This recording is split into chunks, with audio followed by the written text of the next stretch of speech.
नमस्कार दोस्तों, स्वागत है आप सबका मेरे इस चैनल में। आशा करते हैं कि आप सब अच्छे होंगे। आज हम इस वीडियो में 16 सोमवार व्रत कथा के बारे में जानेंगे। आखिरकार क्यों इतना महत्व है 16 सोमवार व्रत को, तो चलिए सुनते हैं। महादेव का प्रिय महीना सावन शुरू होने वाला है। शिवजी को सावन के हर दिन समर्पित है। सावन सोमवार के साथ 16 सोमवार व्रत सावन से शुरू करना अति उत्तम माना गया है। इसे संकट सोमवार व्रत भी कहा जाता है। महिलाएं 16 सोमवार का व्रत विशेष कामना पूर्ति के लिए रखती है। आइए जानते हैं कि इस व्रत की कथा क्या है। कथा के अनुसार एक बार भगवान शिव जी पार्वती जी के साथ भ्रमण करते हुए मृत्युलोक की अमरावती नगर में पहुंचे। उस नगर में राजा ने भगवान शिव का एक विशाल मंदिर बनवा रखा था। शिव और पार्वती जी ने उस मंदिर में रहने के लिए सोचा। एक दिन पार्वती ने भगवान शिव से कहा, हे प्राणनाथ, आज मेरी चौसर खेलने की इच्छा हो रही है। पार्वती की इच्छा जानकर शिव पार्वती के साथ चौसर खेलने बैठ गए। खेल प्रारंभ होते ही उस मंदिर का पुजारी वहां आ गया। माता पार्वती जी ने पुजारी से पूछा कि हे पुजारी, यह बताइए कि इस बाजी में किसकी जीत होगी। तो ब्राह्मण ने कहा कि महादेव जी की जीत होगी, परंतु चौसर में शिव जी की पराजय हुई और माता पार्वती जी की जीत हो गई। तब ब्राह्मण को उन्होंने झूठ बोलने के अपराध में कोढ़ी होने का श्राप दिया। शिव और पार्वती उस मंदिर से कैलाश पर्वत लौट गए। पार्वती जी के श्राप के कारण पुजारी कोढ़ी हो गया। नगर के स्त्री पुरुष उस पुजारी की परछाई से भी दूर दूर रहने लगे। कुछ लोगों ने राजा से पुजारी के कोढ़ी हो जाने की शिकायत की, तो राजा ने किसी पाप के कारण पुजारी की कोढ़ी हो जाने का विचार कर उसे मंदिर से निकलवा दिया। उसकी जगह दूसरे ब्राह्मण को पुजारी बना दिया। कोढ़ी पुजारी मंदिर के बाहर बैठकर भिक्षा मांगने लगा। कई दिनों के पश्चात स्वर्गलोक की कुछ अप्सराएं उस मंदिर में पधारी और उसे देखकर कारण पूछा। तो पुजारी ने निसंकोच होकर उन्हें भगवान शिव और पार्वती जी के चौसर खेलने और पार्वती जी के शाप देने की कहानी के बारे में बताया। तब अप्सराओं ने पुजारी से 16 सोमवार का विधिवत व्रत रखने को कहा। पुजारी द्वारा पूजन विधि पूछने पर अप्सराओं ने कहा, सोमवार के दिन सूर्योदय से पहले उठकर स्नान आदि से निवृत्त होकर स्वच्छ वस्त्र पहनकर आधा सेर गेहूं का आटा लेकर उसके 3 अंग बनाना, फिर घी का दीपक जलाकर गुड़, नैवेद्य, बेलपत्र, चंदन, अक्षत, फूल, जनेऊ का जोड़ा लेकर प्रदोष काल में भगवान शिव की पूजा अर्चना करना। पूजा के बाद प्रसाद को 3 अंगों में बांटकर एक अंग भगवान शिव को अर्पण करें, एक आप ग्रहण करें। शेष 2 अंगों को भगवान का प्रसाद मानकर वहां उपस्थित स्त्री पुरुषों और बच्चों को बांट देना। इस तरह व्रत करते हुए जब 16 सोमवार बीत जाए तो 17वें सोमवार को 1 पाव आटे की बाटी बनाकर उसमें घी और गुड़ मिलाकर चूरमा बनाना। फिर भगवान शिव को भोग लगाकर वहां उपस्थित स्त्री पुरुष और बच्चों को प्रसाद बांट देना।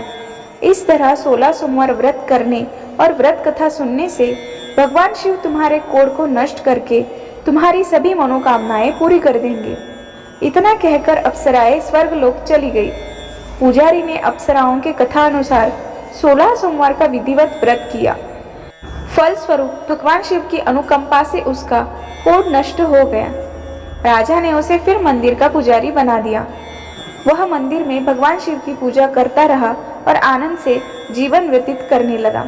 कुछ दिनों बाद पुनः पृथ्वी का भ्रमण करते हुए भगवान शिव और पार्वती उस मंदिर में पधारे। स्वस्थ पुजारी को देखकर पार्वती ने आश्चर्य से उसको पूछा कि आप इस रोग से कैसे मुक्त हो गए। तो पुजारी ने उन्हें 16 सोमवार व्रत करने की सारी कथा सुनाई। पार्वती जी भी व्रत की बात सुनकर बहुत प्रसन्न हुई और उन्होंने पुजारी से इसकी विधि पूछकर स्वयं 16 सोमवार का व्रत प्रारंभ किया। पार्वती जी उन दिनों अपने पुत्र कार्तिकेय के नाराज होकर दूर चले जाने से बहुत चिंतित रहती थी। वे कार्तिकेय को वापस लाने के लिए अनेक उपाय कर चुकी थी, लेकिन कार्तिकेय लौटकर उनके पास नहीं आ रहे थे। 16 सोमवार का व्रत करते हुए पार्वती ने भगवान शिव से कार्तिकेय के लौटने की मनोकामना की। व्रत समापन के तीसरे दिन सचमुच कार्तिकेय वापस लौट आए। कार्तिकेय ने अपने हृदय परिवर्तन के संबंध में पार्वती जी से पूछा, हे माता, आपने ऐसा कौन सा उपाय किया था जिससे मेरा क्रोध नष्ट हो गया और मैं वापस लौट आया। तब पार्वती जी ने कार्तिकेय को 16 सोमवार के व्रत की कथा सुनाई। कार्तिकेय अपने एक ब्राह्मण मित्र ब्रह्मदत्त के परदेश चले जाने से बहुत दुखी थे। उसको वापस लौटाने के लिए कार्तिकेय ने 16 सोमवार का व्रत करते हुए ब्रह्मदत्त को वापस लौट आने की कामना प्रकट की। व्रत के समापन के कुछ दिनों के बाद मित्र लौट आया। ब्राह्मण ने कार्तिकेय से पूछा, प्रिय मित्र, तुमने ऐसा कौन सा उपाय किया था जिससे परदेश में मेरे विचार एकदम परिवर्तित हो गए और मैं तुम्हारा स्मरण करते हुए लौट आया। कार्तिकेय ने अपने मित्र को भी 16 सोमवार के व्रत की कथा विधि सुनाई। ब्राह्मण मित्र व्रत के बारे में सुनकर बहुत खुश हुआ। उसने भी व्रत किया। 16 सोमवार व्रत का समापन करने के बाद ब्रह्मदत्त विदेश यात्रा पर निकला। वहां नगर में राजा हर्षवर्धन की बेटी राजकुमारी गुंजन का स्वयंवर हो रहा था। वहां के राजा ने प्रतिज्ञा की थी कि एक हथिनी यह माला जिसके गले में डालेगी वो अपनी पुत्री का विवाह उसी से करेगा। ब्राह्मण भी उत्सुकतावश महल में चला गया। वहां कई राज्यों के राजकुमार बैठे थे। तभी एक सजी धजी हाथीनी सूंड में जयमाला लेके आई और हाथीनी ने ब्राह्मण के गले में जयमाला डाल दी। फलस्वरूप राजकुमारी का विवाह ब्राह्मण से हो गया। एक दिन उसकी पत्नी ने उनसे पूछा, हे प्राणनाथ, आपने कौन सा शुभ कार्य किया था जो उस हाथीनी ने राजकुमारों को छोड़कर आपके गले में जयमाला डाल दी। ब्राह्मण ने 16 सोमवार व्रत की विधि अपने पत्नी को बताई और अपने पति से 16 सोमवार का महत्व जानकर राजकुमारी ने पुत्र की इच्छा से 16 सोमवार का व्रत किया। निश्चित समय पर भगवान शिव की अनुकंपा से राजकुमारी को एक सुंदर, सुशील और स्वस्थ पुत्र पैदा हुआ। पुत्र का नामकरण गोपाल के रूप में हुआ। बड़ा होने पर पुत्र गोपाल ने भी माँ से एक दिन प्रश्न किया कि मैंने तुम्हारे ही घर में जन्म लिया, इसका क्या कारण है। माता गुंजन ने पुत्र को 16 सोमवार व्रत की जानकारी दी। व्रत का महत्व जानकर गोपाल ने भी व्रत करने का संकल्प किया। गोपाल जब 16 वर्ष का हुआ तो उसने राज्य पाने की इच्छा से 16 सोमवार का विधिवत व्रत किया। व्रत समापन के बाद गोपाल घूमने के लिए समीप के नगर में गया। वहां के रुद्ध राजा ने गोपाल को पसंद किया और बहुत धूमधाम से अपनी पुत्री राजकुमारी मंगला का विवाह गोपाल के साथ कर दिया। 16 सोमवार के व्रत करने से गोपाल महल में पहुंचकर आनंद से रहने लगा। 2 वर्ष बाद रुद्ध राजा का निधन हो गया तो गोपाल को उस नगर का राजा बना दिया गया। इस तरह 16 सोमवार व्रत करने से गोपाल की राज्य पाने की इच्छा पूर्ण हो गई। राजा बनने के बाद भी वह विधिवत 16 सोमवार का व्रत करता रहा। व्रत के समापन पर 17वें सोमवार को गोपाल ने अपनी पत्नी मंगला से कहा कि व्रत की सारी सामग्री लेकर वह समीप के शिव मंदिर में पहुंच जाए। पति की आज्ञा का उल्लंघन करके सेवकों द्वारा मंगला ने पूजा की सामग्री मंदिर में भेज दी। स्वयं मंदिर में नहीं गई। जब राजा ने भगवान शिव की पूजा पूरी की तो आकाशवाणी हुई, हे राजन, तेरी रानी ने 16 सोमवार व्रत का अनादर किया है, सो रानी को महल से निकाल दो, नहीं तो तेरा सब वैभव नष्ट हो जाएगा। आकाशवाणी सुनकर उसने तुरंत महल में पहुंचकर अपने सैनिकों को आदेश दिया कि रानी को दूर किसी नगर में छोड़ आओ। सैनिकों ने राजा की आज्ञा का पालन किया और उसे तत्काल उसके घर से निकाल दिया। रानी भूखी प्यासी उस नगर में भटकने लगी। रानी को उस नगर में एक बुढ़िया मिली।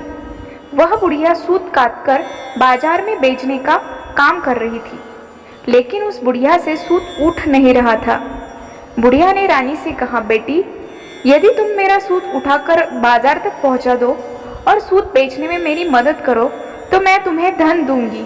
रानी ने बुढ़िया की बात मान ली, लेकिन जैसे ही रानी ने सूत की गठरी को हाथ लगाया तभी जोर की आंधी चली और गठरी खुल जाने से सारा सूत आंधी में उड़ गया।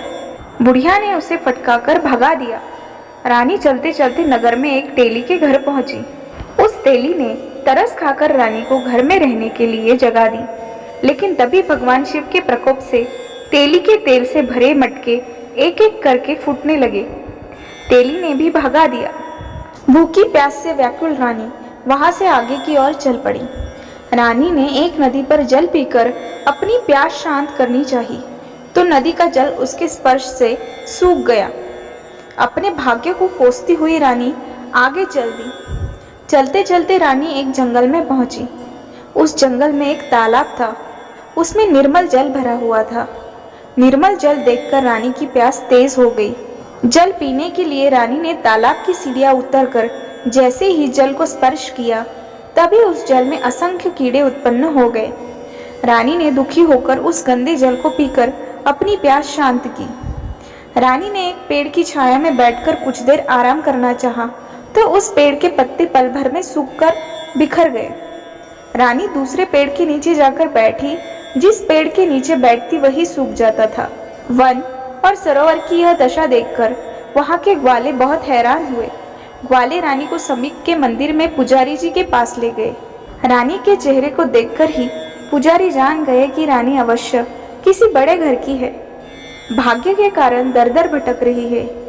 पुजारी ने रानी से कहा, पुत्री, तुम कोई चिंता नहीं करो, मेरे साथ इस मंदिर में रहो, कुछ ही दिनों में सब ठीक हो जाएगा। पुजारी की बातों से रानी को बहुत सांत्वन मिल गया। रानी उस मंदिर में रहने लगी। रानी भोजन बनाती तो सब्जी जल जाती थी, आटे में कीड़े पड़ जाते थे, जल से बदबू आने लग जाती थी। पुजारी भी रानी के दुर्भाग्य से बहुत चिंतित होते हुए बोले, हे पुत्री, अवश्य ही तुमसे कोई अनुचित काम हुआ है जिसके कारण देवता तुमसे नाराज है और उनकी नाराजगी के कारण ही तुम्हारी ये दशा हुई है। पुजारी की बात सुनकर रानी ने अपने पति के आदेश पर मंदिर में न जाकर शिव की पूजा नहीं करने की सारी कथा सुनाई। पुजारी ने कहा, अब तुम कोई चिंता नहीं करो, कल सोमवार है और कल से तुम 16 सोमवार के व्रत करना शुरू कर दो।